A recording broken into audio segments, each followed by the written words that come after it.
Many thanks for joining us again on the newsroom. I am Simisola Adikun. The Osun State Governorship Election Petition Tribunal has voided the election of Governor Ademola Adeleke and declared Gboyega Oyetola as the winner of the election.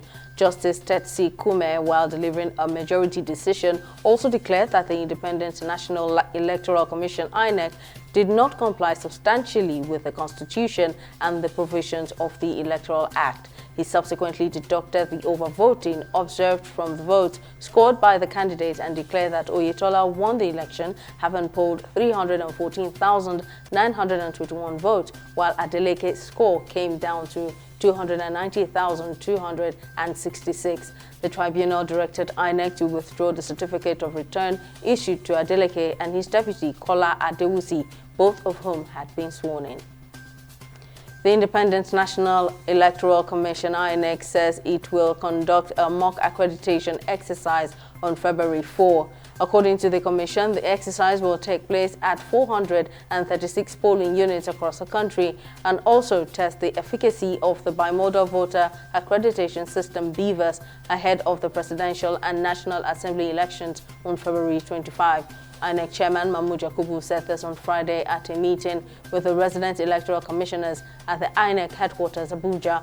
He further added that the machines used for the mock exercise will be reconfigured in preparation for the main elections.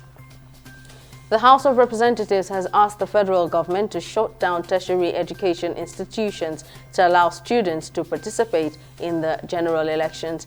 The House asked the National Universities Commission, the National Board for Technical Education, the National Commission for Colleges of Education, and the Federal Ministry of Education to direct all tertiary institutions to suspend academic activities during the period of elections.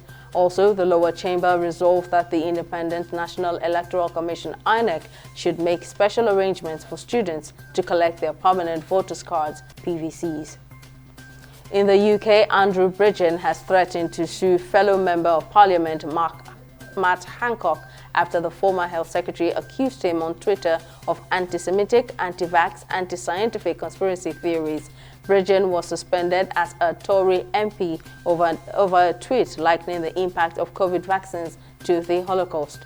In a letter sent on his behalf, Bridgen believes the former Health Secretary's words were defamatory and has called on Hancock to retract and delete his statement, apologize in the comments and on Twitter, and pay £100,000 into a legal fund for people seeking vaccine damages.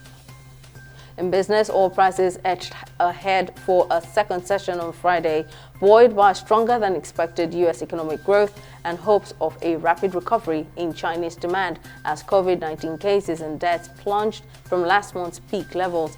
Brent futures gained 30 cents to $87 a barrel, while U.S. crude rose 34 cents to $81 per barrel.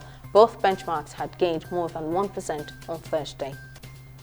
U.S. authorities have charged 5 former police officers with murder over the fatal beating of a black man in Memphis as the southern city braced for possible civil unrest and President Joe Biden urged demonstrators to protest peacefully. Tyre Nichols, 29, was stopped on January 7 for what the Memphis Police Department said was reckless driving. The 5 officers, who are also black, were fired after an internal investigation found them to have deployed excessive use of force and to have failed to render aid. In sports, Ajax Amsterdam have taken a decision to sack coach Alfred Schreuder after a 1-1 home draw with relegation threatened Volendam in the Dutch league. The result left the defending champions in 5th place in the table, 7 points behind leaders and bitter rivals Feyenoord. Schreuder joined Ajax from Club Brugge last summer to replace Erik ten Hag, who was hired by Manchester United. Ajax have not won in the league since October 22 and were knocked out of the Champions League in the group stage. That's it on the newsroom. Many thanks for watching. I am Simisola Adikun. Bye for now.